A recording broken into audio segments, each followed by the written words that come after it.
بیگم شافی فقہ کو فالو کر رہی ہے, وہ امام شافی, وہ کہے گی میں امام حنیفہ سے پوچھتی نہیں ہوں, میں تو امام شافی کو فالو کرتی ہوں, تو ان کی جائز ہے تو کھاتی رہے, شوہر نہ کھائے, تو کوئی اتنا بڑا راکٹ سائنس اس میں ہے نہیں. یہی اسلام کا حسن ہے کہ اختلاف کو ایک ہی گھر کے اندر برداشت کیا گیا ہے. اس سے تو مسلمانوں کے ظرف میں وسعت پیدا کرانا مقصد ہے کہ بھائی رائے کا اختلاف ہوگا, ایک گھر میں بھی میاں بیوی میں بھی چلے گا, وہ کوئی فرق نہیں پڑتا اس سے. میری بیگم کھاتی ہے جھینگا, میں نہیں کھاتا, میں کہتا ہوں میں نہیں کھاتا, میں اس کو جائز نہیں سمجھتا. ہماری گھر والی کھاتی ہے ایک, باقی نہیں, ایک کھاتی ہے, کوئی بات نہیں, وہ کھا رہی ہے میں نہیں کھا رہا, اس میں کیا ہو گیا؟ وہ مفتی تقی عثمانی صاحب کے فتوے کو فالو کرتی ہے, انہوں نے جائز لکھا ہے, تو آپ کون ہوتے روکنے والے؟ میں نے کہا ٹھیک ہے بھائی, میں کیسے اس کو روکوں, حضرت مفتی تقی صاحب کا فتویٰ غلط ہے, میں کیسے روکوں؟ لیکن مجھے پتا ہے دلیل کے لحاظ سے فقہ حنفی میں جھینگے کی گنجائش نہیں ملتی, اور میں کہتا ہوں ایک فقہ کو فالو کرو بھائی, یہ پینترے نہیں بدلو. میں اس عمل کو جائز نہیں سمجھتا کہ کبھی کیکڑا کھانے کے لیے شافی بنے ہوئے ہیں, اور جب ادھر آسانی ملی تو حنفی بنے ہوئے ہیں, ادھر آسانی ملی تو مالکی بنے ہوئے ہیں. یہ جائز نہیں ہے, اس کو کسی نے بھی جائز نہیں لکھا ہے.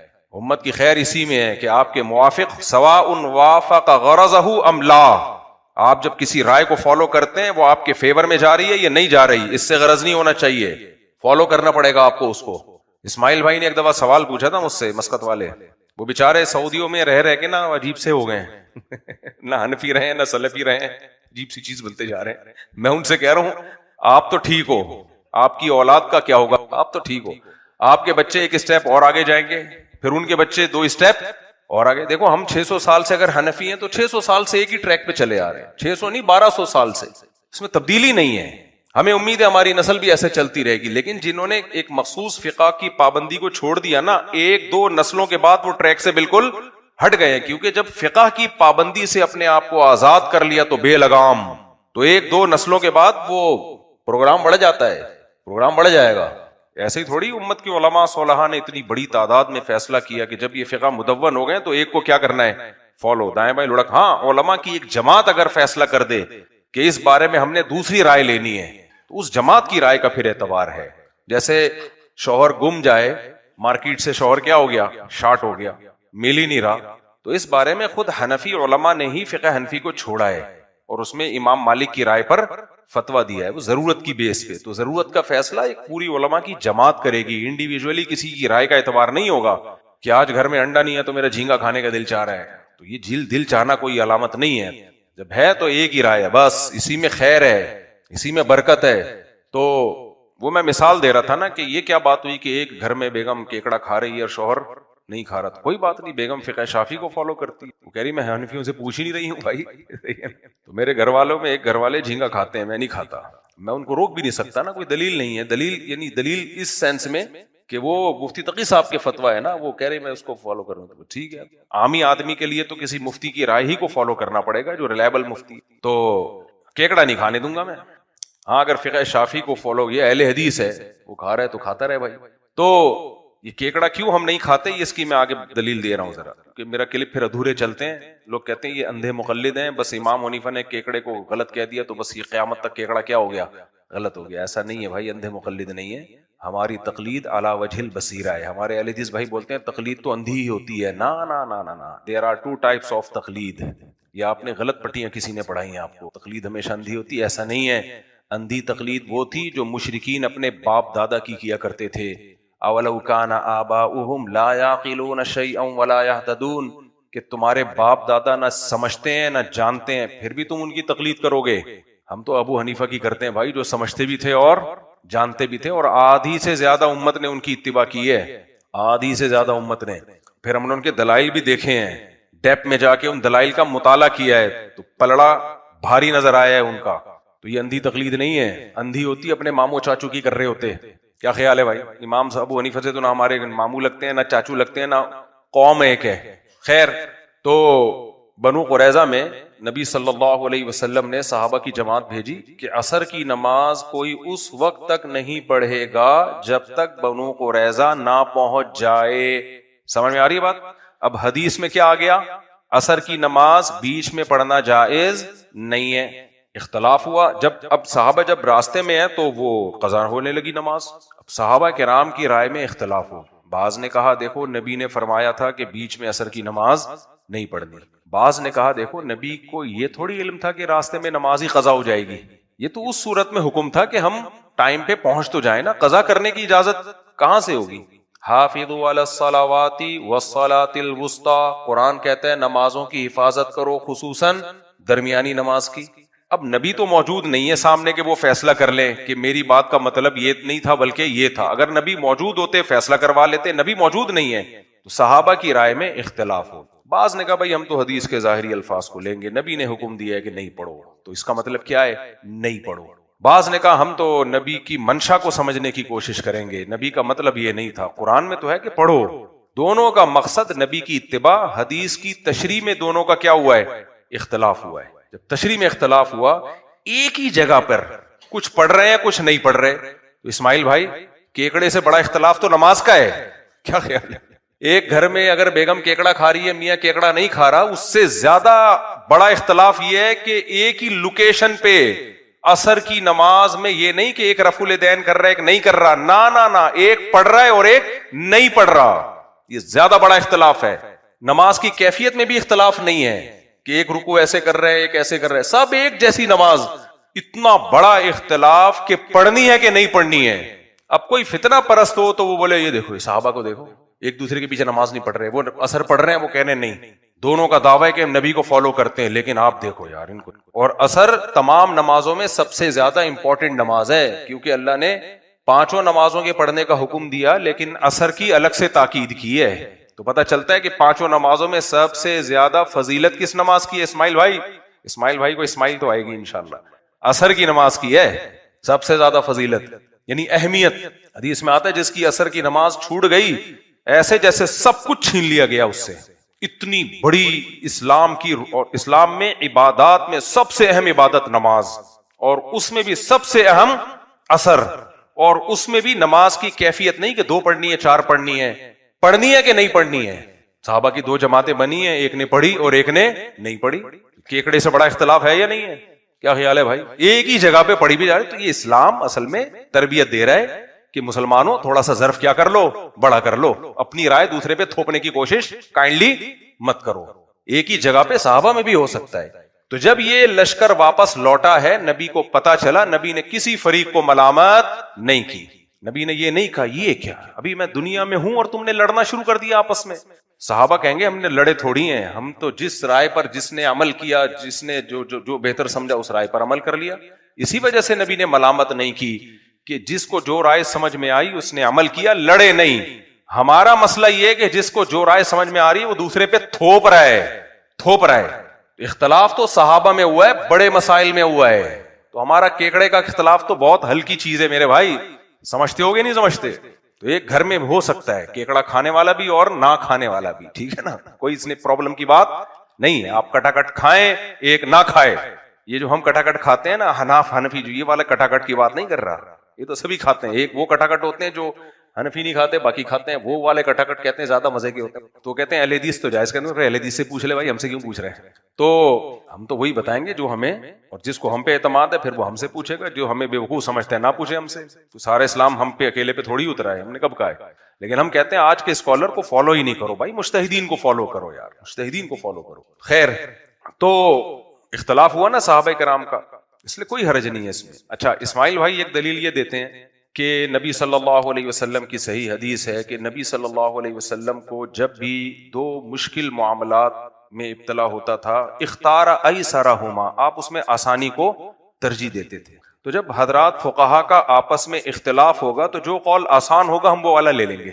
اسماعیل بھائی جواباً عرض یہ ہے کہ آپ نے یہ والی حدیث تو دیکھی، دوسری حدیث نہیں دیکھی کہ الحلال بین والحرام بین، حلال بھی واضح ہے حرام بھی واضح ہے، اور ان کے درمیان کچھ چیزیں ہیں جو مشتبہ ہیں، تو جو مشتبہات کو چھوڑ دے گا وہ خالص حرام سے بھی بچے گا، اور جو مشتبہات میں پڑے گا وہ حرام میں بھی پڑ جائے گا۔ تو جب کیکڑے میں اختلاف ہو گیا حضرات فقہا کا، تو پھر اس حدیث کی بیس پہ احتیاط کا تقاضا کیا ہے؟ چھوڑ دیا جائے۔ تو جس مسئلے میں فقہا میں اختلاف ہوگا تو اس میں پھر آپ وہ رائے کو لیں جس میں احتیاط زیادہ ہے۔ یہ کیا بات ہے کہ آپ وہ والی حدیث لے رہے ہو اور یہ والی حدیث نہیں لے رہے؟ اصل بات یہ ہے کہ وہ جو حدیث جس میں آتا ہے نا کہ آپ آسانی کو اختیار کیا کرتے تھے، اس کا تعلق اس سے نہیں ہے کہ جب رائے میں اختلاف ہو جائے، بلکہ اس کا تعلق دنیاوی معاملات میں ہمیشہ اپنے لیے آسانی پیدا کرنی چاہیے. یہ حدیث کی ایک لمبی تشریح ہے, میں تو بتا رہا ہوں, فرض کر لو یہی مطلب ہے جو آپ بیان کر رہے ہو, تو اس کے مقابلے میں دوسری حدیث بھی ہے. تو اس لیے حضرات فقہاء نے ایک بیلنس رائے قائم کی ہے اس بارے میں تجربوں کی بیس پہ کہ بھئی اگر آپ چاروں فقہ سے مشکل اقوال لینا شروع کر دو گے تو بھی مصیبت میں پڑ جاؤ گے, آسانیاں لینا شروع کرو گے تو دین برباد ہو جائے گا. تو یہ بہت سوچ سمجھ کے رائے قائم کی گئی ہے کہ ایک کو جب اختیار کیا جائے تو پھر مشکل قول ہو یا آسان قول ہو اسی کو لیا جائے. رہا یہ مسئلہ کہ یہ کیا دلیل ہے احناف کے پاس کہ کیکڑا جائز نہیں ہے, اس پہ تو میں کئی بار دلائل دے چکا ہوں, ریپیٹ کر دیتا ہوں جلدی مختصراً. جو حضرات کہتے ہیں نا کہ کیکڑا جائز ہے, وہ صرف کیکڑے کو نہیں, وہ کہتے ہیں پانی کی ہر مخلوق جائز ہے کھانا سوائے مینڈک کے. پانی کی ہر مخلوق جائز ہے, چاہے سمندری پانی ہو چاہے میٹھا پانی ہو. یہ اختلاف کیکڑے کا نہیں ہے, اختلاف اس میں ہے کہ پانی کی مخلوق حلال ہے یا نہیں. اور پانی کی مخلوق کا مطلب جو زیادہ تر پانی میں رہتے ہیں. کیکڑا تو پانی سے باہر بھی آؤٹنگ کے لیے آتا ہے کہ نہیں آتا؟ جب اس کے گھر میں جھگڑا ہوتا ہے تو آؤٹنگ کے لیے کہاں جاتا ہے؟ وہ سمندر سے باہر جاتا ہے. تو پانی کی مخلوق وہ کہلاتی ہے جو جس کا زیادہ ٹائم کس میں گزرے؟ پانی میں. تو کیکڑے کا زیادہ ٹائم کہاں گزرتا ہے؟ پانی میں گزرتا ہے. اور دلیل یہ دی جاتی ہے احل لکم صید البحر وطعامہ متاعا لکم وللسیارہ, تمہارے لیے سمندر کا شکار حلال ہے, تمہارے لیے بھی اور مسافروں کے لیے بھی بطور خوراک کے, فائدے کے. اور دوسری دلیل نبی صلی اللہ علیہ وسلم نے فرمایا کہ سمندر کا مردار حلال ہے اور اس کا پانی پاک ہے. والحل میتتہ, اس کا مردار بھی حلال ہے اور اس کا پانی بھی کیا ہے؟ صحابہ نے پوچھا تھا کہ سمندر کے پانی سے وضو کر سکتے ہیں کہ نہیں؟ آپ نے فرمایا اس کا پانی بھی پاک ہے اور اس کا مردار بھی حلال ہے. تو کہتے ہیں دیکھو یہ تو جائز ہے بالکل. قرآن کی آیت کا جواب یہ ہے, یہ جو قرآن میں آتا ہے نا احل لکم صید البحر وطعامہ متاعا لکم, اس آیت کا ایک سیاق و سباق ہے. پیچھے احرام کی پابندیوں کا تذکرہ چل رہا ہے کہ احرام کی حالت میں خشکی کا شکار تمہارے لیے حرام ہے. آگے آ رہا ہے کہ سمندر کا حلال ہے.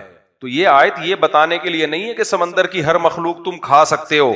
اگر یہ مطلب ہوتا تو صحابہ یا تابعین میں کسی سے ثابت تو ہوتا نا کہ مچھلی کے علاوہ انہوں نے کچھ کھایا ہے. کوئی ایک روایت بھی ہمیں نہیں ملتی کہ صحابہ نے یا تابعین نے اسلاف میں جو معتدبی اسلاف ہیں جو علم میں مشہور ہیں کبھی مچھلی کے علاوہ کچھ کھایا انہوں نے.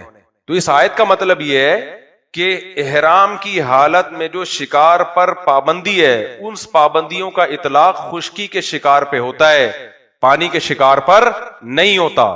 یعنی آپ احرام کی حالت میں, سمندری سفر بہت ہوتا تھا نا حاجیوں کا, تو اس میں آپ سمندر کا شکار کر سکتے ہو, اس سے آپ دم واجب نہیں ہوگا آپ کے اوپر.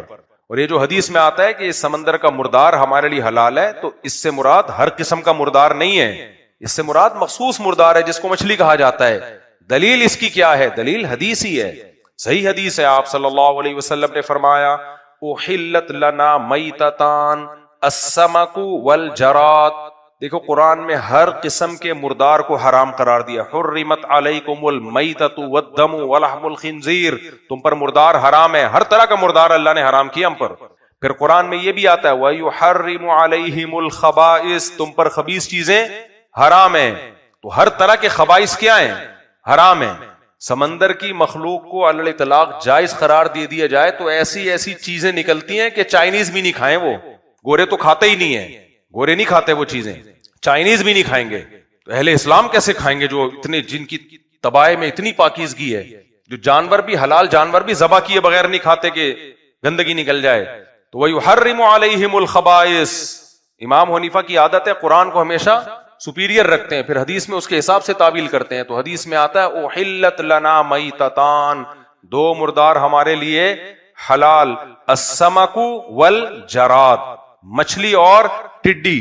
پھر دیکھو قرآن جب خشکی کے جانوروں کا تذکرہ کرتا ہے نعمت کے طور پہ تمہارے لیے حلال ہیں, پرندوں کے گوشت کا تذکرہ کرے گا. قرآن گائے کا تذکرہ, اونٹ کا تذکرہ, بکرے کا تذکرہ, دمبے کا تذکرہ.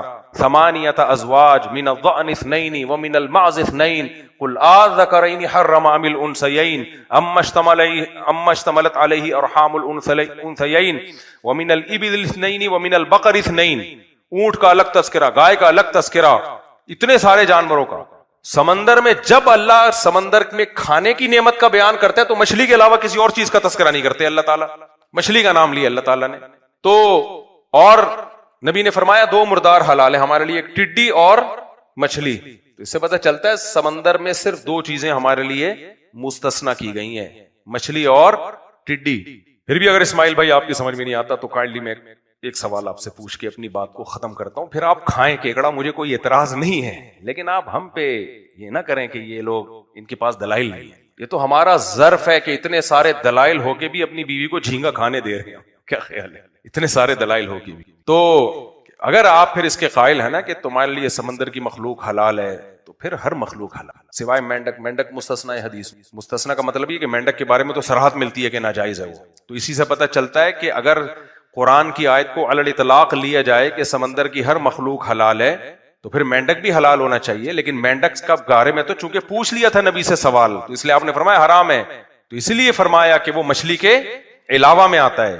تو اگر ہر مخلوق حرام ہے حلال ہے نا، تو قرآن کہتا ہے خبائث تم پر کیا ہیں؟ حرام ہے. تو ان خبائث میں مگرمچھ بھی ہے، ان خبائث میں کچھوا بھی ہے. سمندری کچھوا، دریائی کچھوا، مگرمچھ، سمندری دریائی مگرمچھ، یہ سب زیادہ ٹائم پانی میں گزارتے ہیں. تو میں تو ساؤتھ افریقہ کے جنگلوں میں رہا ہوں، افریقہ کے جنگلوں میں مگرمچھ کے قریب ہی ہمارا کیمپ تھا. ترستے تھے کبھی تو ہمیں اپنی زیارت کرا دے، ہم اتنی دور سے ٹکٹ کرا کے آئے ہوئے ہیں. اندر ہی پڑا رہتا ہے وہ، تھوڑی دیر کے لیے نکلتا ہے بس، پھر اندر. تو پھر مگرمچھ بھی حلال ہے. پھر مگرمچھ کے انڈے بھی کیا ہیں؟ پھر گورنمنٹ کو چاہیے مگرمچھ کے انڈوں کی فارمنگ کرے.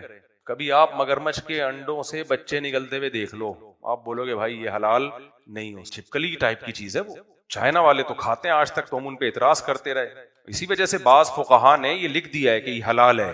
وجہ اس کی یہ تھی کہ ان کو اب جب ایک قول انہوں نے لیا تو انہوں نے کہا جب سمندر کی مخلوق حلال ہے، پانی کی مخلوق، تو پھر مگرمچھ اور کچھوے بھی حلال ہیں. بعض سلفی علماء کا یہ فتویٰ موجود ہے. تو پھر صرف بات جھینگے یا کیکڑے تک رکے گی نہیں، پھر اس پہ بحث نہ کیا کریں کہ کیکڑا جائز ہے یا نہیں، پھر مگرمچھ اور کچھوے کے انڈوں پہ بات کیا کریں. میرا خیال ہے اس سے زیادہ وہ تو گورا نہیں کھاتا انگریز. اچھا، جو حلال و حرام سے متعلق تعلیمات ہیں نا کھانے پینے کی، وہ اہل کتاب میں مشترک ہیں. اسلام، یہودی اور عیسائی، ان میں کیا ہیں؟ مشترک ہیں، سوائے چربی کے جو اللہ نے یہودیوں پہ حرام قرار دی تھی. آپ گوروں کی تاریخ پڑھو، جب تک یہ اہل کتاب تھے یہ بھی سمندر کی مخلوق میں یہ چیزیں نہیں کھاتے تھے یہ، اور اب تک نہیں کھاتے گورے کچھوے وچھوے، اللہ ماشاءاللہ کوئی بہت ہی ماڈرن ہو گیا ہو. جو چیز انگریز نہیں کھا رہا وہ آپ کیسے اسلام میں حلال کر سکتے ہو؟ میں تھائی لینڈ گیا ہوں، وہاں مگرمچھ کا گوشت کھایا جاتا ہے. عجیب سی کراہت آتی ہے، یار یہ درندہ آپ کیسے کھا رہے ہو؟ آپ کہہ سکتے ہو چونکہ درندہ ہے، بھائی پانی کی مخلوق ہے نا، تو پھر یہ فرق کرو، پانی کا درندہ حلال ہے وہ حلال، پھر شارک مچھلی بھی حرام ہو جائے گی، وہ بھی شکار کر کے کھاتی ہے. اس لیے امام صاحب نے ایک بہترین بات کر دی، بھائی مچھلی جو مچھلی ہوگی کھا لو، باقی اسے کیا کرو؟ اوائڈ کرو. تو یہ قول ایسا ہے کہ جو ایک مضبوط بنیادوں پہ قائم ہے، جو چل سکتا ہے. باقی جھینگے کی جہاں تک بات ہے، حضرت مفتی تقی عثمانی صاحب جائز کہتے ہیں. وہ اس لیے کہتے ہیں کہ وہ کہتے ہیں مچھلی کی قسم میں داخل ہے. اب میں تو چھوٹا آدمی، مفتی تقی صاحب سے میں تو نہیں اختلاف کر سکتا، میں بڑے کی طرف اختلاف کو منسوب کروں گا. مولانا یوسف جہانوی شہید رحمۃ اللہ علیہ، اسی طرح حضرت مفتی رشید احمد صاحب رحمہ اللہ تعالیٰ، وہ فرمایا کرتے تھے کہ جھینگا کو لغت میں لکھا ہوا ہے مچھلی، جس پہ حضرت مفتی تقی عثمانی صاحب نے استدلال کیا کہ دیکھو ڈکشنری میں اس کو مچھلی کہا گیا ہے. حضرت فرماتے تھے کہ ڈکشنری کا اعتبار نہیں ہے، عوام اس کو مچھلی سمجھتی بھی ہے کہ نہیں سمجھتی. آپ کسی سے کہیں کہ مچھلی لے کر آؤ تو کبھی بھی جھینگا نہیں لے کر آئے گا وہ. اور میڈیکل سائنس بھی کہتی ہے کہ انسان کو گدھا کہہ دیا جائے نا، یہ آسان ہے، کیونکہ کچھ نہ کچھ ریڑھ کی ہڈی ہو گئی، یہ سب چیزیں انسان کی گدھے سے ملتی ہیں، تو اتنا دور کا ہے وہ جھینگا.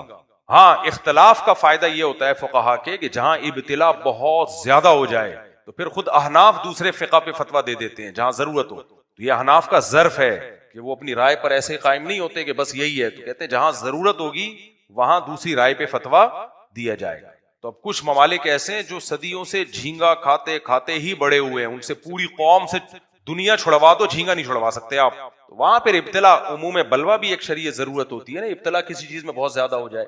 جیسے حج جب ہم کرنے جاتے ہیں تو بعض چیزیں فقہ حنفی کی روح سے جائز نہیں ہوتی، لیکن وہ گروپ کی شکل میں آپ جا رہے ہو، وہاں کچھ شافی ہیں کچھ حنبلی ہیں، تو اب ایک فقہ نہیں چل سکتا وہاں پہ. تو وہاں مجبوری کی وجہ سے ہم کہتے ہیں بھائی ٹھیک ہے آپ اسی رائے کو فالو کرو، کیونکہ آپ الگ سے گروپ سے الگ ہو گئے اور وہ الگ، تو یہ مسئلہ خراب ہو جائے گا. چل نہیں سکتے نا بھائی، بیگم کس تو کیکڑا پکا کے کھا لے، لیکن آپ گروپ کے ساتھ جا رہے ہو کہ یہ تبلیغ جماعت میں وہ سارے شافی ایک حنفی ہے، وہ کھانا ہی کیکڑا پکایا ہے، تو بھوکے تھوڑی مرو گے آپ. یہ کھانا ہی جھینگا پک رہا ہے 2-3 دن سے، تو پھر تو مجبوری اس اختلاف کا پھر فائدہ اٹھایا جائے گا. جہاں ضرورت ہو وہ ایک الگ بات ہے، لیکن علماء خود اس میں بتا دیتے ہیں کہ یہ ضرورت اس نوعیت کی ہے یا نہیں ہے۔ علماء کا ظرف بہت بڑا ہے، اتنا چھوٹا ظرف نہیں ہے۔ جہاں ضرورت اور ابتلا نہیں ہے تو بھائی ایک فقہ کو فالو کرو، اور دلیل کی دنیا میں امام حنیفہ کی رائے اس میں بہت جاندار۔ دوسری بات یہ کہ امام حنیفہ کے جو دو شاگرد ہیں نا، امام ابو یوسف اور امام محمد، انہوں نے بہت سے مسائل میں امام حنیفہ سے اختلاف کیا ہے۔ جہاں یہ دونوں بھی امام حنیفہ کے ساتھ ہونا، اختلاف نہ کریں، تو سمجھ لو پلڑا یہاں بھاری نہیں بلکہ بہت بھاری ہے۔ یہ دونوں آپ کے شاگرد بھی اس بارے میں اپنے استاد سے متفق۔ تو اس لیے امام احمد ابن حنبل کہتے ہیں جب تین آدمیوں کی رائے جمع ہو جائے، یکفی کا، یا اس طرح کے الفاظ ہیں امام احمد بن حنبل سے، یہ الفاظ نقل کی ہیں علامہ عبدالحی لکھنوی رحمہ اللہ تعالی نے الجرح والتعدیل، الرفع والتکمیل فی الجرح والتعدیل، ان کا مشہور رسالہ ہے، وہاں انہوں نے یہ الفاظ نقل کیے ہیں امام احمد بن حنبل کی کسی کتاب سے۔ تین افراد جمع ہو جائے نا تو یہ کافی ہے، پھر بہت مضبوط رائے ہوتی ہے جس میں امام صاحب اور آپ کے دونوں شاگرد، کیونکہ یہ دونوں مستقل مجتہد ہیں، یہ بھرپور طریقے سے اختلاف کیے بہت ساری چیزوں، اور یہ احناف کا ظرف ہے کہ احناف نے جھینگے کو ناجائز سمجھ کے بھی جھینگے کے بزنس کو جائز لکھا ہے، کیونکہ امام شافعی کی نظر میں کیا یہ حلال ہے۔ تو انہوں نے کہا کہ بھائی ایک چیز چاروں ائمہ کے نزدیک حرام نہیں ہے تو اس کے بزنس کو حرام نہیں کہا جا سکتا۔ کاروبار اس مخلوق کا حرام ہوگا جو چاروں ائمہ کے نزدیک کیا ہو، ناجائز ہے، کیونکہ اختلافی ہے تو کاروبار کی حد تک جائز ہے۔ تو یہ بڑی بیلنس رائے ہے، سمجھتے ہو؟ ہاں، جہاں جھینگے میں ابتلا بہت زیادہ ہے تو وہاں پھر جیسے بنگلہ دیش کے لوگ تو صدیوں سے کھائی جھینگا کھا کے بڑے ہوئے ہیں، حالانکہ ہیں سارے حنفی، تو اب وہ ابتلا کی وجہ سے اب اتنا زیادہ وہاں ابتلا ہے کہ وہاں چھڑوانا، وہ بنگلہ دیش کے لوگ جھینگا دنیا چھوڑ دیں گے، جھینگا نہیں چھوڑتے۔ وہاں علماء کہتے ہیں، وہیں کے علماء کہتے ہیں بھائی ابتلا بہت، تو یہ کوئی قرآن و سنت سے ہٹے نہیں ہے، قرآن و سنت سے یہ بات ثابت ہے کہ جس مسئلے میں اختلاف ہو اور ابتلا بہت زیادہ ہو جائے تو وہاں اس اختلاف کا فائدہ اٹھایا جا سکتا ہے، خود قرآن و سنت سے ثابت ہے، کوئی اندھی تقلید میں ہم یہ کام نہیں کر رہے ہوتے۔ تو خیر میں کہاں سے بیان لے کے چلا تھا، ہم کیکڑے پہ آ گئے، تو مجھے تو اسی میں اطمینان ہے میرے کہ ایک چیز، ایک رائے کو پیندرے بدل رہے ہوتے ہیں نا، ان کی بریکیں فیل ہوتی، بریکیں فیل۔ خیر، تو میں نے بات یہاں سے شروع کی تھی، یہاں تک کلپ بنا کے اسماعیل بھائی کو پارسل نہیں کیا نا، تو مجھے 6 مہینے بعد یاد آ رہا ہوتا ہے ایک بات کی تھی، وہ گیا کہاں کی، ٹھیک ہے، یہ آپ کے ذمہ ہے، تو اور اسماعیل بھائی کو بھیجنا میرے ذمہ ہے۔ تو خیر، تو میں نے بیان یہاں سے شروع کیا تھا، وَذَرُوا ظَاهِرَ الْإِثْمِ وَبَاطِنَ، ظاہری گناہوں کو بھی چھوڑو اور باطنی گناہوں کو بھی چھوڑو۔ تو میں یہ بیان یہ لے کے چل رہا تھا کہ لوگ کہتے ہیں اللہ تعالیٰ غفور الرحیم ہے، معاف کرنے والا ہے۔ مجھے ایک بات بتاؤ، حکومت قانون بنائے کہ لال بتی پہ رکنا ہے اور گرین پہ چلنا ہے، آپ کہیں اگر ہم اس قانون کو فالو نہیں کریں تو کوئی بات نہیں، بھائی حکومت بڑی غفور الرحیم ہے، یہ حکومت کیا ہے، غفور الرحیم ہے، آپ اگر لال بتی پہ نہ بھی رکیں تو یہ معاف کر دے گی۔ تو یہ میسج یہ جائے گا کہ گورنمنٹ کے دل میں خود اپنے قوانین کی ویلیو نہیں ہے۔ میں نے جو بیان کیا تھا نا، اسمگلنگ کی ارننگ حلال ہے، اسمگلنگ غلط ہے، تو لوگ بڑے کنفیوز ہوئے تھے، یہ کیا بات ہے، ایک کام غلط ہے لیکن اس سے جو آمدن آ رہی ہے وہ حلال ہے۔ بھائی آمدن کا تعلق اس سے ہے کہ آپ نے حلال پیسوں سے ایک چیز خریدی، اسلام کہتا ہے آپ اس کے مالک بن گئے۔ اسلام شخصی ملکیت کا قائل ہے، اگر آپ اپنے پیسوں سے کچھ خریدتے ہو تو گورنمنٹ اس کی مالک نہیں ہے، اس کے مالک کون ہو، آپ ہو۔ اصل میں حکومتوں نے آج انسانوں کو حکومتوں کا غلام بنا دیا ہے، اور لیبل یہ لگایا ہم آزاد کر رہے ہیں، آزاد تھوڑی کر رہے ہیں، تو غلام بنا رہے ہیں۔ حکومت کا کام صرف مینجمنٹ ہے، مینجمنٹ کسے کہتے ہیں، جو اپنے ارننگ سے جو کما رہا ہے وہ اس کا 100% مالک ہے۔ حکومت کا کام ہے اس کے مال کی حفاظت کا قانون بنائے کہ کوئی اس کو چوری نہ کرے، چوری کرتا ہے تو ہاتھ کٹے اس کا، اور اجتماعی ضرورتوں کے لیے اگر کچھ پیسے چاہیے تو سب سے کلیکٹ کرے۔ مثال کے طور پر ایک گلی میں سب لوگ رہتے ہیں، اب گلی کی سڑک ٹوٹ گئی ہے تو سڑک تو پھر ان گلی کے لوگوں کے پیسوں سے بنے گی نا، تو اتنا پیسہ انتظامیہ لے سکتی ہے جتنا گلی کی سڑک میں ضروری ہے، اس سے زیادہ 1 روپیہ نہیں، اگر لیا تو واپس کرنا پڑے گا۔ تبھی تو اسلام میں مالی جرمانہ جائز نہیں ہے، چاروں ائمہ کے نزدیک مالی جرمانہ ناجائز ہے اسلام میں۔ کیوں؟ لا یحل مال امرئ مسلم الا بطیب نفس منہ، کسی کا مال اس کی پرمیشن کے بغیر حلال نہیں ہے، اور قرآن نے کہا کہ صرف تجارت کے ذریعے، ملازمت کے ذریعے تم کسی کا مال تمہارے لیے حلال ہوتا ہے، معاہدہ ہوا ہے آپ کا۔ آج پوری دنیا میں جو عجیب ظالمانہ نظام ہے، ایک آدمی کی تنخواہ 40 لاکھ روپے، تنخواہ اس کی ہے 90 لاکھ روپے، اور 40 لاکھ ٹیکس میں کٹ رہا ہے۔ ابے میں نے کہا یہ کوئی آزادی ہے یار؟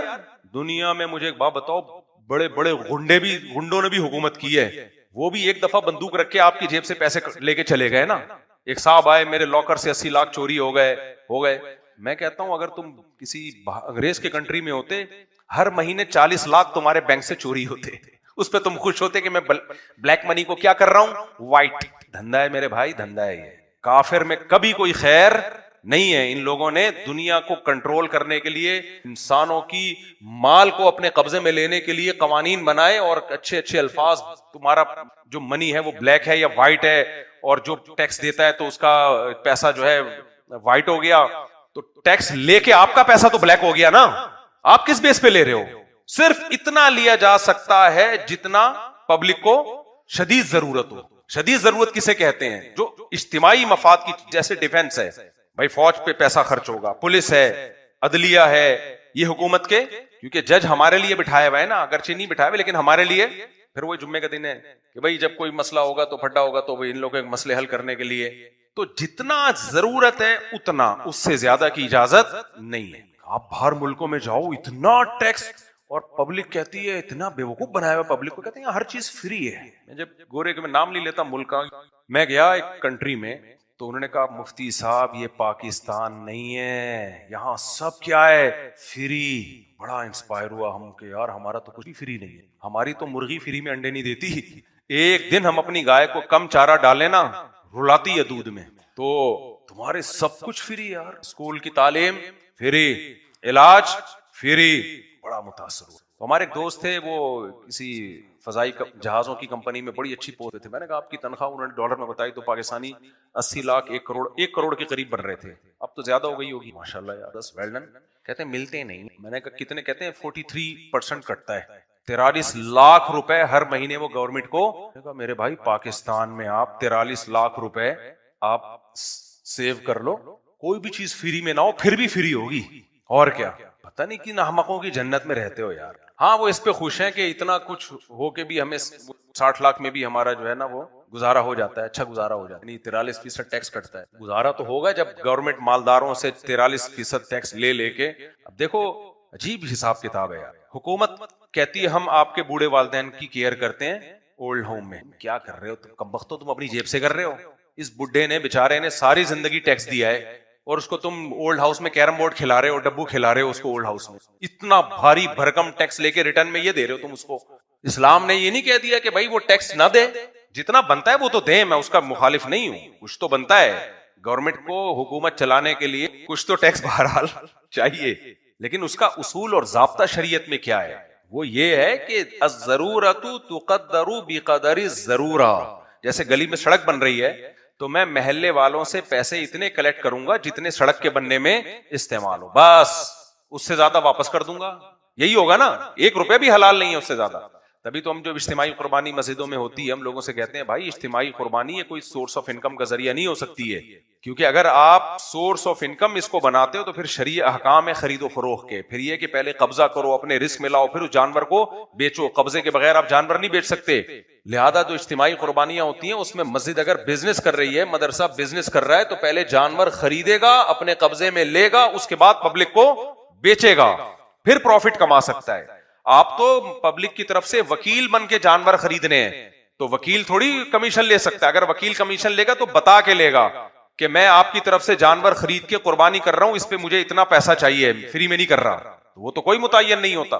تو دونوں چیزیں مکس چل رہی ہوتی ہیں, بزنس بھی اور وکالت بھی. یہ تو غلط ہے. تو اس لیے ہم لوگوں سے کہتے ہیں بھائی آپ نے اجتماعی قربانی کر کے جب قربانی ہو گئی تو جو پیسہ بچائے تمام لوگوں کو واپس لوٹانا لازم ہے. 1 روپے بھی آپ نہیں رکھ سکتے. لوگ کہتے ہیں جی ہم مسجد کے ڈبے میں ڈال دیں گے. بھائی ڈبے میں کسی کا پیسہ پوچھے ڈالا جائے گا, صحیح ہے نا. چاہے مسجد ہو, مدرسہ ہو, کسی کا پیسہ اس کی پرمیشن کے بغیر کہیں بھی استعمال نہیں ہو سکتا.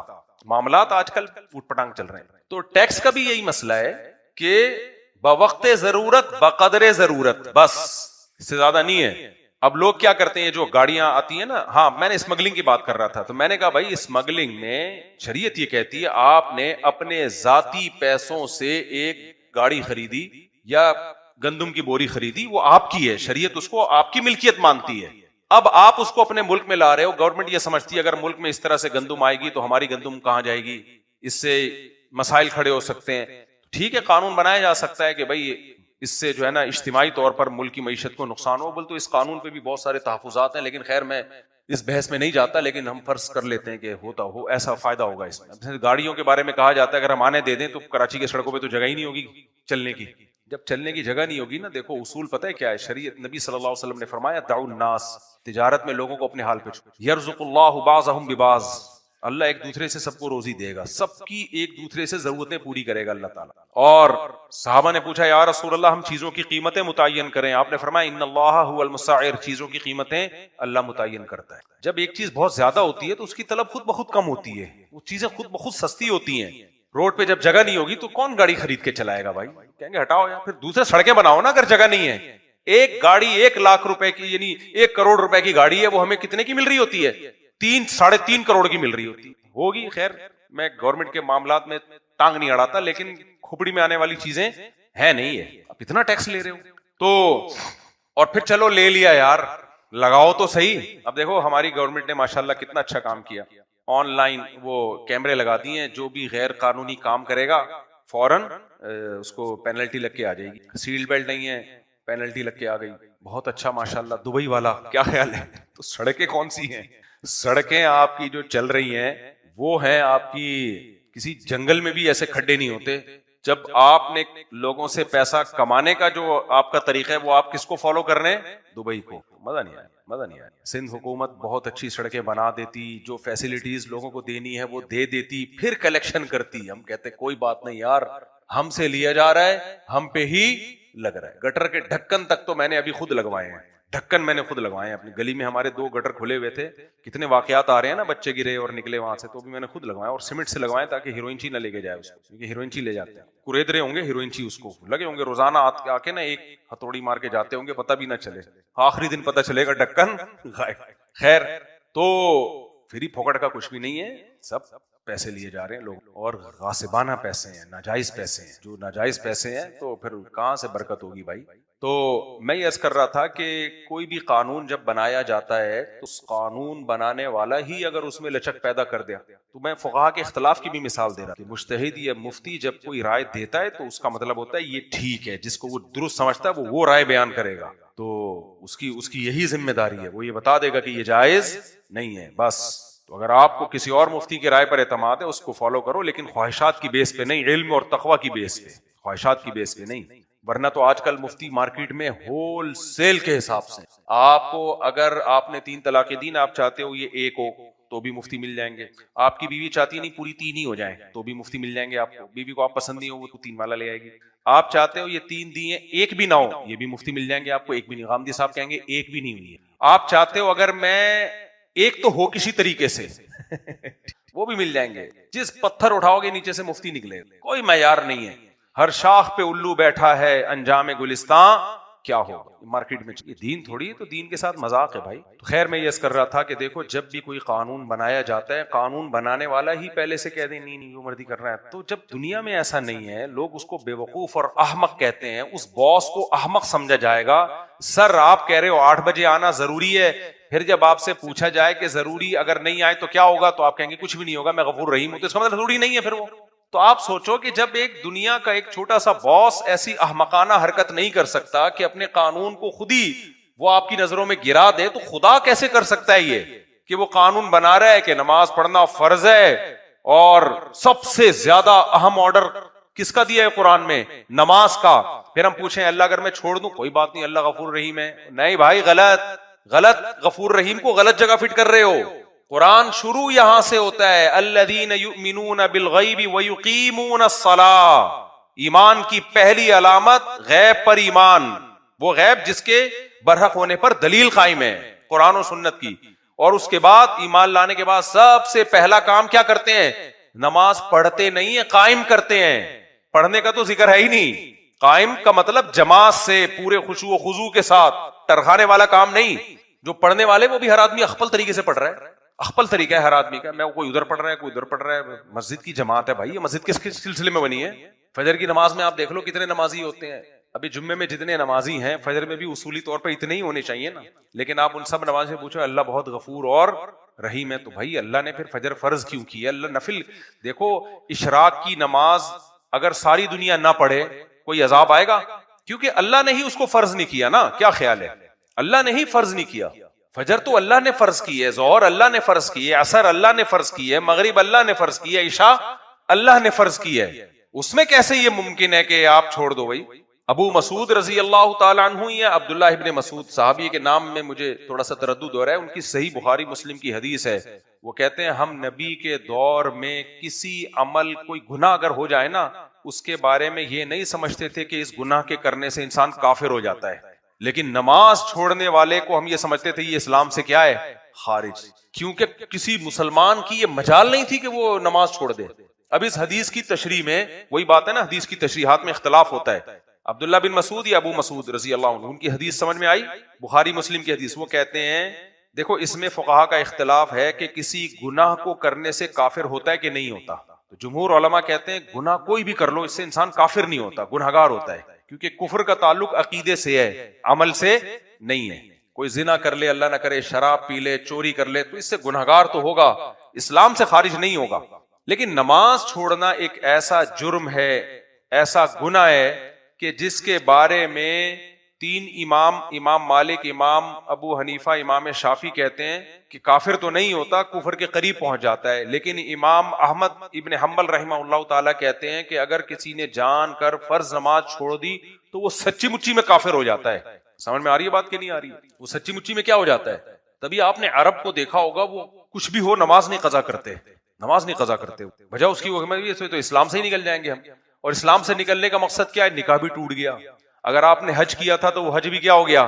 ضائع، اور اگر آپ بغیر توبہ کے مر گئے تو سعودیہ کے شیخ بن باز رحمہ اللہ تعالیٰ کا فتویٰ ہے کہ بغیر توبہ کے مر گیا تو مسلمانوں کے قبرستان میں اسے دفن بھی نہیں کیا جائے گا، یہ مطلب ہے اس کا نماز چھوڑنے کا۔ سمجھ رہے ہو؟ رفیع بھائی کو اشکال ہو رہا ہے، پھر بچے رفیع بھائی ایک دم بچوں پہ آ جاتے ہیں کہ پھر بچے کیا پیدا ہو رہے ہیں۔ خیر، تو امام احمد بن حنبل کی دلیل بھی کمزور نہیں ہے، دلیل میں یہی حدیث پیش کرتے ہیں جو میں نے بخاری مسلم کی حدیث پیش کی، صحابی رسول کہتے ہیں کہ ہم نبی کے دور میں کسی گناہ کے بارے میں یہ نہیں سمجھتے تھے کہ اس گناہ کو کرنے سے انسان کافر ہو جاتا ہے، گنہگار ہوتا ہے، وہ کافر نہیں ہوتا، لیکن نماز چھوڑنے والے کے بارے میں ہم یہ سمجھتے تھے یہ کیا ہے؟ کافر۔ باقی تینوں ائمہ کی طرف سے جو اس کا جواب دیا جاتا ہے اس حدیث کا، وہ یہ ہے کہ بھائی چونکہ اس زمانے میں کافر ہی نماز چھوڑتا تھا، مسلمان کے بارے میں تصور نہیں تھا، تو اس لیے جو نہیں آ رہا ہے اس کا مطلب تھا وہ کافر ہے، تو یہ تو انہوں نے زمانہ ہی نہیں دیکھا تھا نا کہ مسلمان بھی ہو اور نماز بھی نہیں پڑھ رہا، یہ تو وہ ان کے ذہن میں تصور ہی نہیں تھا کہ مسلمان ہو کے بھی کوئی نماز چھوڑے۔ تو راجح بات یہی ہے کہ نماز چھوڑنے سے انسان کافر نہیں ہوتا، لیکن اس سے یہ تو پتہ چلتا ہے کہ صحابہ کی نظر میں اسلام کی جو سب سے بڑی علامت تھی وہ کیا تھی؟ نماز۔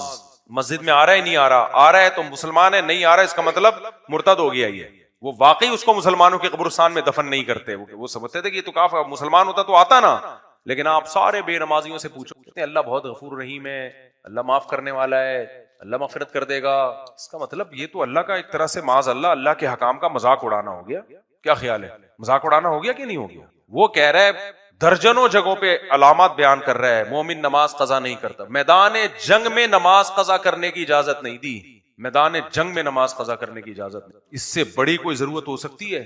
سفر میں اجازت نہیں دی ہے، 2 کر دی 4 کی، چلو 2 پڑھ لو، یہ 2 اس لیے دیے کہ قضا نہ کرو۔ سفر میں دیکھ رہا ہوں تو وہ لوگ چھوڑے کہنے سفر ہے بھائی، سفر میں چلتا ہے، چلتا ہوتا تو اللہ 4 کی 2 نہ کرتا نا، اللہ کہتا ہے 4 پڑھو، نہیں پڑھی جائیں تو چھوڑ دینا۔ تبھی سفر میں سنت مؤکدہ نہیں رہتی، 4 کی 2 نہیں ہوتی سفر میں۔ کیوں؟ سنت مؤکدہ کا تعلق اس سے ہے کہ پڑھنا مشکل ہے کہ نہیں ہے، تو اگر سفر میں مشکل ہے تو پوری چھوڑ دو، نہیں مشکل ہے تو پھر پوری پڑھو، اس کا تعلق سفر سے نہیں ہے، اس کا تعلق ہے کہ پڑھنا مشکل ہے یا نہیں ہے۔ بعض دفعہ ایئرپورٹ پہ آپ وہ جہاز نکل رہا ہے یا ٹرین نکلنے والی ہے تو آپ چھوڑ دو سنت مؤکدہ، لیکن کہیں اسٹے کیا ہوا ہے آپ نے 10 دن تو ہو تو سفر میں، لیکن علماء لکھتے ہیں پھر وہاں سنت مؤکدہ پڑھنی پڑے گی۔ آپ نبی سے جو سنتیں یا صحابہ سے جو سنتیں چھوڑنا سفر میں ثابت ہے وہ ٹریولنگ کے دوران، کیونکہ اس میں مشقت ہوتی ہے۔ اب لوگ کیا کر رہے ہوتے ہیں، 10 دن کہیں جا کے اسٹے کیا ہوا ہے، وہاں بھی سنتیں نہیں پڑھ رہے، بھائی یہاں تو مؤکدہ ہی ہے یہاں، کیونکہ سفر سنتوں کا، اب میں فقہی اصطلاح استعمال کروں گا اس کے لیے کہ جو فرض نماز قصر کی جاتی ہے اس کا تعلق مشقت حکمیہ سے ہے، یعنی سفر سے ہے، چاہے مشقت ہو یا نہ ہو، لیکن سنت مؤکدہ کا تعلق سفر سے نہیں ہے، مشقت سے ہے۔ تو سفر میں مشقت چونکہ ہوتی ہے تو اس لیے نہیں پڑھو، لیکن کہیں اسٹے کیا ہوا ہے تو اب تھوڑی مشقت ہے۔ آپ 10 دن کے لیے چلے گئے اپنی نانی کے یہاں لاہور میں آپ اپنی نانی کے یہاں گئے ہوئے 10 دن کے لیے، بڑے آرام سے نانی کے یہاں جا کے تو انسان انجوائے کرتا ہے نا. ہم تو بچپن میں جب عیاشی کے لیے نانی کے یہاں ہی جایا کرتے تھے. کہتے ہیں بچہ ددیال میں پٹتا ہے, ننیال میں بگڑتا ہے, کھاتا پیتا ہے. وہاں نانیوں کی طبیعت میں رحم کا مادہ زیادہ ہوتا ہے, دادیاں تھوڑی سی الگ اسٹائل کی ہوتی ہیں. تو اب نانی کے آپ گئے ہوئے ہو تو اس سے زیادہ ریلیکس کبھی ہو سکتے ہو؟ تو وہاں سنتیں پڑھنی پڑیں گی. فرض تو 2 ہی پڑھیں گے کیونکہ سفر سے تعلق ہے فرائض کا. سنت موقدہ کا اس سے تعلق نہیں ہے کہ سفر ہے یا حضر, اس سے تعلق ہے کہ آپ کے لیے پڑھنا آسان ہے تو پڑھ لو, مشکل ہے تو چھوڑ دو. تبھی اللہ نے سنتیں 4 کی 2 نہیں کی ہیں, اس لیے کہ اس کو پوری سنتیں چھوڑنے کی آپ کو اجازت دی ہے. فرض کو چونکہ چھوڑنے کی اجازت نہیں ہے اس لیے اللہ نے 4 کی 2 کر دی ہیں کہ یہ میں نے خود تمہیں سہولت دے دی ہے تاکہ چھوڑنے کا عذر نہ رہے. اور سنتیں جو 4 تھی وہ 4 ہی ہیں کیونکہ چھوڑنے کا عذر ہے تمہارے پاس. اگر مشقت ہے تو چھوڑ سکتے ہو اس کو. تم سمجھتے ہو گے نہیں سمجھتے تو. لیکن آپ جتنے بے نمازی ہیں آپ ان سے پوچھو اللہ غفور رحیم ہے, بھائی تم یہ موقع نہیں ہے, یہ بولو یار بس اللہ سے ڈر لگتا ہے, دعا کرو اللہ نماز کی توفیق دے. ہم اپنے بڑوں سے سنا کرتے تھے کہ پہلے زمانے میں گاؤں دیہاتوں میں جو کبھی نماز نہیں پڑھتا تھا نا اس کا جنازہ نہیں پڑھایا جاتا تھا. پہلے یہ رواج تھا مسلمانوں میں, یہ دیکھتے تھے نا جو نمازی ہے ہی نہیں, پڑھتا ہی نہیں ہے, تو جو علماء تھے وہ علاقے کے امام تھے وہ نماز نہیں پڑھاتے تھے, جنازہ یعنی اس کا. تو اسی طرح میرے بھائی اللہ تعالیٰ نے یہ جو میں نے آیت پڑھی نا, ظاہری گناہ کو بھی چھوڑ دو باطنی گناہوں کو بھی چھوڑ دو. کیوں؟ جو گناہ کما رہے ہیں سیجزون, ان قریب ان کو بدلہ دیا جائے گا. اور سب سے بڑا جرم شرک کے بعد کیا ہے؟ نماز قضا کرنا, نماز قضا کرنا. یہ جو قرآن کی آیت ہے کہ اے میرے بندو الذین اسرفوا علی انفسہم, جو اپنی جان پر زیادتی کر بیٹھے ہو, لا تقنطوا من رحمت اللہ, اللہ کی رحمت سے نا امید مت ہو. یہ ان لوگوں کے بارے میں جو توبہ کر رہے ہیں لیکن ماضی کی گناہ سوچ سوچ کے نا امید ہو رہے ہیں, جو چاہتے ہیں کہ آج ہم اپنی زندگی تبدیل کر دیں. کیونکہ اس آیت کا شان نزول یہی ہے. کچھ کافر آئے نبی کے پاس کہ ہم نے تو اسلام کفر میں اتنے قتل کیے, اتنی بار زنا کیا, اب ہم اسلام قبول کر لیتے ہیں تو ہمارے تو اعمال میں اتنے گناہ ہیں, اتنے قتل ہیں, ان کا کیا ہوگا؟ اس پہ اللہ نے فرمایا آج تم اسلام قبول کر رہے ہو, توبہ کر رہے ہو تو اللہ کی رحمت سے مایوس مت ہو. ان اللہ یغفر الذنوب جميعا, اللہ تمہارے پچھلے سارے گناہوں کو معاف کر دے گا. وانیبوا الی ربکم, لیکن آج کے بعد اپنے رب کی طرف متوجہ ہو جاؤ. اسی طرح کوئی مسلمان بھی اگر توبہ کرتا ہے, کافر اسلام نہیں لا رہا بلکہ مسلمان ہے جو گناہوں کی زندگی میں گزری, اب وہ چاہ رہا ہے یو ٹرن لے لے, پلٹ جائے, تو شیطان مایوس کرتا ہے اب کیا کرے گا بھائی, اتنے سال تو نے برائیوں میں گزار دیے. تو اللہ کہتے ہیں نا نا, جو جب بھی اللہ کے در پہ آ جائے, اللہ کا در موت سے پہلے پہلے کھلا ہوا ہے. جو توبہ کر کے زندگی بدلنا چاہے اس کے لیے اللہ ارحم الراحمین بھی ہے, غفور اور رحیم بھی ہے. جو چاہتا ہی نہیں ہے تو میرے بھائی پھر یہ کہنا کہ اللہ معاف کر دے گا, یہ بڑی جرت اور دلیری کی بات ہے. اللہ نے تو نہیں کہا کہ میں معاف کر دوں گا. کوئی اللہ کا ایسا کوئی ایگریمنٹ, یہودی کہا کرتے تھے اپنے بارے میں, یہودی کہتے تھے ہم جہنم میں جائیں گے نہیں, اگر گئے تو تھوڑے دن کے لیے جائیں گے. لن تمسن النار الا ایاما معدودہ, اول تو جائیں گے نہیں, گئے تو تھوڑے دن کے لیے. کیوں بھائی, ہم تو اللہ کے ایک لاڈلے نبی موسیٰ علیہ السلام کی امتی ہیں. بھائی آج بھی ہمارے لوگ کیا کہتے ہیں, ہم تو محمد صلی اللہ علیہ وسلم کے امتی ہیں جن کا مقام تو موسیٰ کلیم اللہ سے بھی بلند ہے, تو ہم تو ایک اللہ کے لاڈلے نبی کے امتی ہیں, ہم تو بخشے بخشائے. نا نا نا نا میرے بھائی, تو یہ سارے اعمال تو ہمارے لیے اللہ نے نازل کیے ہیں. تو یہودی اسی زام میں آ گئے تھے کہ ہم تو اللہ کے لاڈلے قوم ہیں, اللہ نے ہم موسیٰ بھیجے, داؤد بھیجے, سلیمان بھیجے, زکریا علیہ, یعنی جو بنی اسرائیل کے پہلے جتنے پیغمبر ہیں, جتنے پیغمبر یہودیوں میں آئے اتنے تو کسی میں نہیں آئے. تو اللہ نے فرمایا قل اتخذتم عند اللہ عہدا, تم جو کہتے ہو ہم تھوڑے اگر گئے تو تھوڑے دنوں کے لیے جائیں گے, تو اللہ نے کہا کہ اتخذتم عند اللہ عہدا, کیا اللہ نے تم سے کوئی ایگریمنٹ کیا ہے بھائی؟ آپ کہیں جاتے ہو کوئی چیز خریدنے کے لیے, آپ بولتے ہو مجھے تو تم یہ فری میں دو گے کیونکہ میں تمہارے چاچے کے پھپھے کے خالہ کا بیٹا ہوں. کہا کہ بھائی میں نے کوئی اناؤنسمنٹ کی بھی کہ جو میرے چاچے کے پھپھے کی خالہ کا بیٹا ہوگا اس کو یہ چیز فری میں ملے گی؟ کیا خیال ہے؟ دیکھو مجھ سے لوگ ملنے کے لیے آتے ہیں, بعض دفعہ بے وقت آتے ہیں, بے وقت آ کے پھر میں بہت زیادہ ڈسٹرب ہو جاتا ہوں سارے کاموں میں. تو کہتے ہیں میں جاپان سے آیا ہوں, اتنی دور سے آیا ہوں. تو میں کیا کہتا ہوں, بھائی میں نے کہا تھا آپ جاپان سے بغیر بتائے آ جاؤ. ایک بندہ جاپان سے آیا, ایک انگلستان سے آیا, ایک امریکہ سے آیا, اور سارا دن 10 بندے بھی آ گئے, تو تیرا کیا ہوگا کالیا؟ پھر میں ان کو کہتا ہوں میں نہیں مل سکتا, تو پھر وہ کہتے ہیں بد اخلاق ہے. میرے ساتھ تو یہی ہو رہا ہے, تو ٹائم لے کے آیا کرو بھائی. اچھا رفیع بھائی کہہ رہے ہیں ٹائم سے, رفیع بھائی کو یاد آیا کہ ٹائم ہو, تو بس جب بات کو میں سمیٹ کے ختم کرتا ہوں. دیکھو بھائی اللہ نے قرآن میں کہہ دیا ہے زانی کی سزا دنیا میں 100 کوڑے اور پتھروں سے مار کے اگر شادی شدہ ہے تو رجم. اگر غفور الرحیم کا مطلب یہ ہوتا کہ اللہ بس ہے ہی کچھ، تو پھر چور کا ہاتھ کاٹنے کا حکم ہوتا؟ اتنی سخت سزا پوری دنیا میں کسی مذہب میں چور کی ہے جتنی سخت سزا اسلام کی، اسلام دے رہا ہے۔ کیوں؟ اسلام کو چور سے نفرت بہت، چور کے بارے میں اسلام کے دل میں ہمدردی نہیں ہے، اور چور سے نفرت نہیں ہے، اصل میں یہ چوری کو اسلام بہت بڑا جرم سمجھتا ہے۔ سمجھتے ہو؟ دیکھو، دو چیزیں انسان کے کیریکٹر کو خراب کرتی ہیں۔ کیریکٹر کی ڈیفینیشن کیا ہے؟ زبان، آپ کی زبان، اور مالی معاملات میں خیانت۔ جھوٹ بولنے والا کیریکٹر لیس ہوتا ہے، اور مالی خیانت چوری ہے نا۔ کیا خیال ہے؟ ان دو چیزوں سے تو انسان کے کیریکٹر کا پتہ چلتا ہے نا۔ تبھی امریکہ میں قانون ہے نا، صدر اگر جھوٹ بول دے تو وہ اس کو صدارت سے، وہ نہیں، وہ ایک دفعہ کیس بن گیا تھا، صدر بش پہ بنا تھا میرا خیال ہے، کلنٹن پہ بنا تھا، اس کے بارے میں کیس ہو گیا تھا، اس نے جھوٹ بولا ہے، حالانکہ کوئی اتنی بڑی بات نہیں تھی، لیکن بھی امریکہ کا صدر نے جھوٹ کیسے بول دیا، اتنا بڑا کیس بن گیا تھا، وہ بڑی مصیبت میں آ گیا تھا کہ بھئی آپ صدر ہو کے جھوٹ بول رہے ہو۔ تو جھوٹ، نبی صلی اللہ علیہ وسلم نے فرمایا کہ سب کچھ ہو سکتا ہے، مومن جھوٹ نہیں بول سکتا، جھوٹ نہیں بول سکتا۔ اور دوسری چیز کیا ہے؟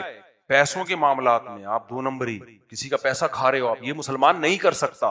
تبھی اسلام میں چوری کی سزا کیا ہے؟ ہاتھ کاٹ دو بھائی۔ ایک درہم کسی کا کھایا 40 دن نماز قبول نہیں ہوگی، کیونکہ ان چیزوں کا تعلق آپ کے کیریکٹر سے ہے، کردار سے ہے۔ ابو سفیان جب ہرقل کے سامنے بیٹھے تھے نا زمانہ جاہلیت میں، ہرقل نے سامنے بٹھایا اور ابو سفیان کے لوگوں کو پیچھے بٹھایا، اور پھر نبی کے بارے میں پوچھا۔ ابو سفیان کہتے ہیں خدا کی قسم میں جھوٹ بول دیتا، لیکن میں جو محمد صلی اللہ علیہ وسلم کے بارے میں پوچھا دشمنی کے باوجود میں نے سچ سچ اس لیے بتایا کہ مجھے قوم کے بارے میں خطرہ تھا، میں واپس جاؤں گا لوگ کہیں گے کہ عرب کا سردار ہو کے جھوٹ بول کے آیا ہے، مجبوراً سچ بولا ہے میں نے کہ اپنی عزت بچانے کے لیے، ورنہ وہ جب اسلام دشمن تھا تو نبی کی تعریف کیوں کرتے ہو؟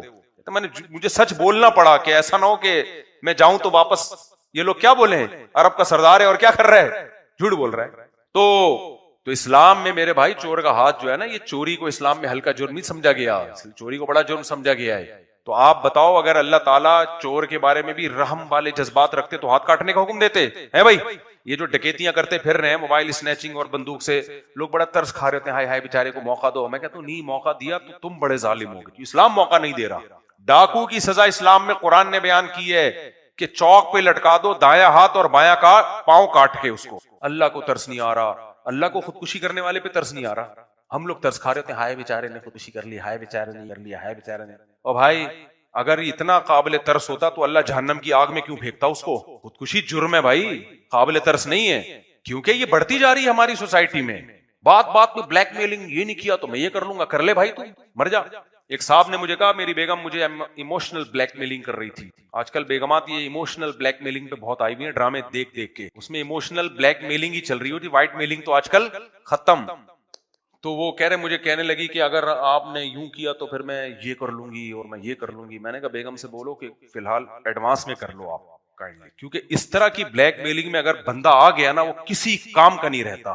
ایک صاحب تو یہاں تک آ گیا کہ میری بیگم نے زہر کی بوتل منگوا کے رکھ لی ہے، اور اس نے کہا اگر جو ہے وہ کوئی دباؤ میں ڈالا تھا کسی ناجائز بات پہ، یعنی ناجائز کا مطلب یہ کہ وہ شوہر پہ واجب نہیں ہے، وہ اس کو مجبور کیا میں یہ پی لوں گی، اور کہہ رہے لا کے رکھ لی ہے۔ میں نے کہا بھائی اس کو طلاق دے کے فارغ کر دے، یہ تیرے گلے پڑے گی۔ الٹے الٹے مشورے بھی کبھی کبھار میں نے کہا زہر پی لے گی اور بلی تیرے اوپر آ جائے گی، کیونکہ ایسی عورت رکھنے کے قابل نہیں ہے جو خودکشی کی دھمکیاں دے رہی ہو، یا مرد بھی خودکشی کی دھمکیاں دے رہا ہو، نکال لو بھائی اس سے پتلی گلی سے، مر جائے گا تمہارے گلے پڑے گا۔ ایک تو ہوتا ہے نا بات بات میں ویسے ہی ڈائلگ بولنا، یہ بھی نہیں بولو، لیکن ایک ہے آپ کو لگے کہ یہ سیریس ہو رہا ہے، پہلی فرصت میں کیا کرو بھائی؟ میں نے کہا گلے پڑے گی، کہہ رہے میں چھوڑ نہیں سکتا۔